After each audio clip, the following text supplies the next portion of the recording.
salah satu variasinya Bu Vero.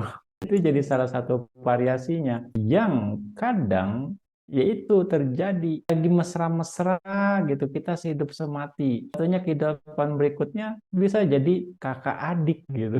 Ya, dia jadi kakak adik ya kayak udah kayak pasangan aja gitu. Atau ibu sama anak karena memang kamanya berbeda, kira ya, ibunya melekat sama anaknya, anaknya melekat sama ibunya. Itu jadi temenan juga seperti itu. Jadi temenan akrab sekali bahkan ya bisa ya ada kama lain yang mempengaruhi ya ya akhirnya pasangan yang sesama gitu sesama jenis bisa dikatakan nah itu bisa saja terjadi salah satu variasi makanya lebih baik udah selesai saja itu lebih baik semuanya kalau kayak Bodhisatta mau dibilang dengan Sumita beruntung mereka ketemu selalu dengan jadi pasangan karena kemurnian tekadnya mereka gitu karena ya kemudian tekadnya akhirnya mereka bersama-sama gitu sebagai pasangan kekuatan karma baik mereka itu bisa terjadi.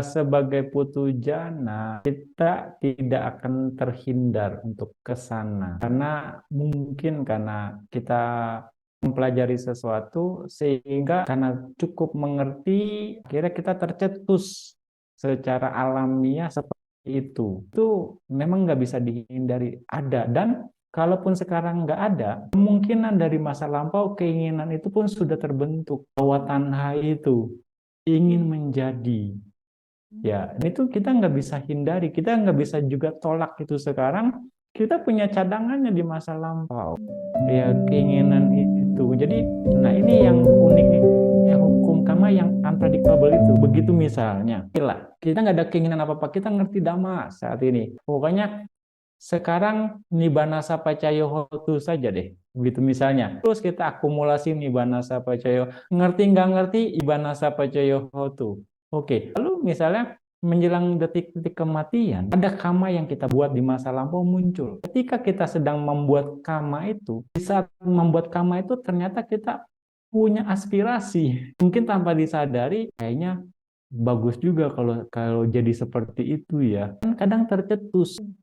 Tercetus itu yang itu jadi potensi bawah tanah itu dan akhirnya karma yang kita buat diselingi oleh bawah tanah itu yang kita bawa pada akhirnya walaupun kehidupan sekarang kita sudah jaga dengan nibbana sapacayo itu ternyata masih nyeplos saja gitu mau istilahnya kelolosan dengan keinginan itu sendiri kira-kira begitu itu bisa jadi kecenderungan kuat dari masa lampau yang mendrive kita kamanya ada, potensi kamanya ada, terus keinginan untuk menjadinya ada, akhirnya itu menjadi modal kita untuk dilahirkan berikutnya.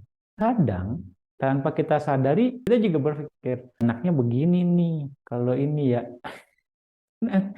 enaknya begini nih, itu juga sudah jadi bawah tanah, enaknya begini nih, kira-kira inilah dukanya samsara gitu. Jadi ya oke kalau kita tidak bisa menghindar, tapi oke ketika kita paham kita lebih aman, Banasa Pacayo itu akan lebih aman. Bisa mungkin kita akan terus, tapi di satu kondisi kita harus mengerti. Awalnya oke kita nggak ngerti nih Banasa Pacayo itu bagaimana, tapi nantinya kita harus mengerti kenapa harus ke Nibbana, kenapa kebajikannya kita arahin ke Nibbana. Nah kita harus betul-betul membuat action kita atau perbuatan baik kita selaras dengan nibbana itu sendiri, lepasan itu sendiri, lepasan terus entah mau jadi apapun oke, kira-kira gitu. Yang penting oke nibbana. Kadang kita juga karena tahu, aduh kalau jadi biku kan capai nibbana kayaknya lebih mudah deh. Apalagi misalnya kayak sekarang saya perempuan misalnya kayak Anda perempuan, kayaknya nggak mungkin jadi arahat deh. Kalau nextnya jadi biku kayaknya lebih baik deh. Gitu ya. Jadi berarti kan saya mau jadi biku deh, biku yang bisa mencapai arahat atau terbebas dari penderitaan. Tercetus, terinspirasi niat baiknya mencapai pencerahan, terbebas dari penderitaan itu niat baik. Tapi di balik itu jadi biku. Kita paham secara paramata dhamma nggak ada sosok biku kan. Itu kan awija pada akhirnya. Tiga serangka itu awija, tanha, dan Upadana. Tanha di sini keinginan untuk menjadi biku. Ini bawa tanha. Dan upadana melekat terhadap keinginan yang pasti kan kita nggak mungkin juga keinginan muncul sekali, muncul berulang-ulang kali akhirnya melekat terhadap ingin menjadi itu sendiri. Itulah proses di samsara akan ada. Tapi begitu kita paham ya sudah, kita perkuat aja kecenderungan nibbana sappacaya itu sendiri. Kalau menurut Bante Bu Vero. Pasti ada bedanya, pasti ada perbedaan. Yang nggak ngerti, ya mungkin ya nggak akan terbentuk kebijaksanaan atau mungkin sesuatu yang ya sudah sekedar berkata-kata aja tanpa harus mengerti nibbana itu bagaimana. Misalnya, nibbana sappacaya tapi ngerjain kebajikannya dengan penuh loba. Misalnya, saya harus berbuat baik. Pokoknya saya duluan berbuat baik.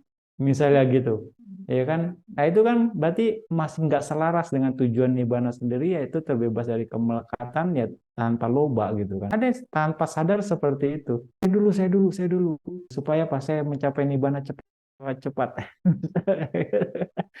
Kira berbeda kualitas secara omongan saja dengan action yang Bante bilang. Bagaimana kita bisa menerjemahkan nibbana sappacaya waktu itu sendiri? Minimal saat ini kita terkendali dari kekotoran batin. Itu akan membuat kita bisa menerjemahkan dengan baik arti dari nibbana sappacaya itu sendiri. Menerjemahkan itu. Yang karena dibalik lagi, dia juga pernah bilang bahwa bagaimana yang dibilang nibbana? Nibbana itu adalah Nibbana Paramangsukang. Bilangkan, Nibbana adalah kebahagiaan yang tertinggi. Nah, bagaimana kebahagiaan tertinggi itu bisa terbentuk dan dibilang itu sebagai Nibbana. Nibbana adalah tanpa kemelekatan, tanpa kekotoran batin. Kalau kita mau terjemahkan lebih jauh. Jadi, dengan tanpa kemelekatan dan tanpa kekotoran batin itu adalah kebahagiaan yang tertinggi. Berarti kita juga bisa, misalnya bisa merasakan kebahagiaan tertinggi itu saat ini kita terkendali minimal dari kekotoran batin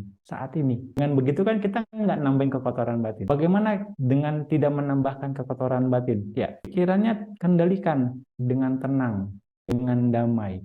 Ketika pikirannya tenang, damai, rasanya di situ nggak akan ada kekotoran batin. Nah, itu yang akhirnya kita bisa menerjemahkan. Nah, jadi kita pada saat berbuat baik, lakukan dengan baik, lakukan dengan tenang, lakukan dengan pikiran yang damai. Kalau lebih di bahasa teknis lagi, harus ada sada di sana, keyakinan. Karena faktor keyakinan menjernihkan pikiran dari kekotoran batin. Menjernihkan pikiran dari kekotoran batin, berarti batinnya damai, tenang, nggak bergejolak. Nah, saat itulah kita akan memupuk benih-benih kualitas-kualitas yang bisa selaras dengan nibbana itu sendiri. Kira-kira begitu terjemahan Bante.